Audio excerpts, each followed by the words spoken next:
అందరికీ నమస్కారం. నేను మీ కిరా కార్పేని. ఆర్కే రోజా ఒక ప్రెస్ మీట్ పెట్టింది. ఏం మాట్లాడుతుందో ఒకసారి విందాం. ఫోటో వేస్తే అదేదో పెద్ద బూత్ అన్నట్టు, ఇది తప్ప ఏమి చేత కాదన్న నువ్వు ఈ రోజు ఆ బుక్ తీసుకొని మళ్ళీ నీ ఫోటోలు ఎందుకు వేసుకుంటున్నావు? నీకు సిగ్గు లేదా నీ ఫోటో వేసుకోవడానికి అని అడుగుతున్నా.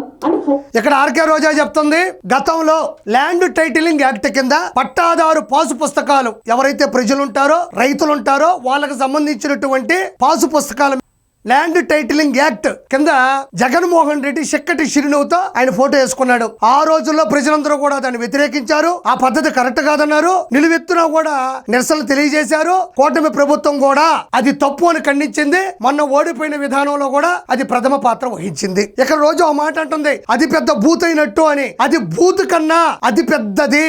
ఎవరైతే ప్రజలు ఉంటారో, ఎవరైతే జనాలు ఉంటారో, ఎవరైతే రైతులు ఉంటారో వాళ్ళకు సంబంధించినటువంటి చిరాస్తుల మీద, ఆస్తుల మీద, భూముల మీద, స్థలాల మీద, పొలాల మీద తరతరాలుగా కష్టపడి సంపాదించుకొని జ్ఞాపకాలుగా ఉంచుకున్నటువంటి చిరాస్తుల మీద జగనన్న ఫోటో వేయడం అనేది బూతు కన్నా పెద్దది.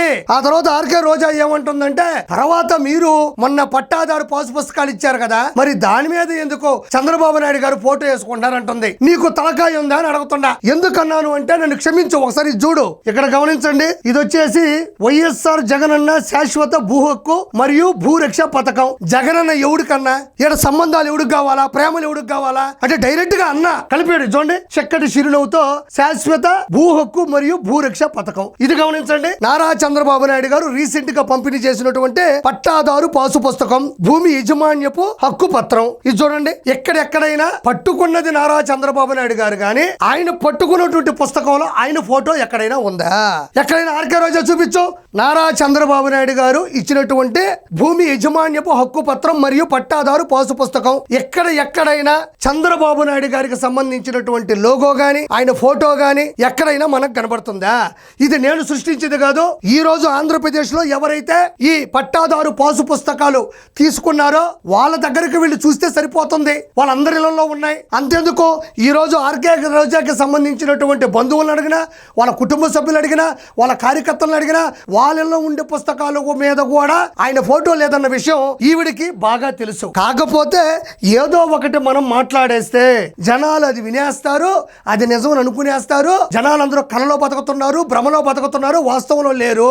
అంటే నాకు తెలిసి అందరి ఇళ్లలో అద్దాలు ఉంటాయి, ఆర్కే రోజా ఇంట్లో మాత్రం అబద్ధాలు ఉంటాయి. మనం ఏదన్నా ఒక అబద్ధాన్ని సృష్టించేటప్పుడు, ఒక నిజాన్ని అబద్ధమని నమ్మించేటప్పుడు అది ప్రజలకి తెలియని విషయం అయి ఉండాలి, తెలిసిన వాళ్ళకి అర్థం కాని విషయం అయి ఉండాలి. ఈ విధంగా వాస్తవంగా గూగుల్ ఇమేజెస్ లోకి వెళ్ళి ఈ పాసు పుస్తకాలకు సంబంధించినటువంటి ఇమేజ్ కొడితే ఇక్కడ ఎక్కడైనా నారా చంద్రబాబు నాయుడు గారి ఇమేజ్ ఉందా? ప్రజల్లో ఆయనకి ఇమేజ్ ఉంది, కానీ పాసు పుస్తకాల మీద మాత్రం ఆయన ఇమేజ్ లేదు.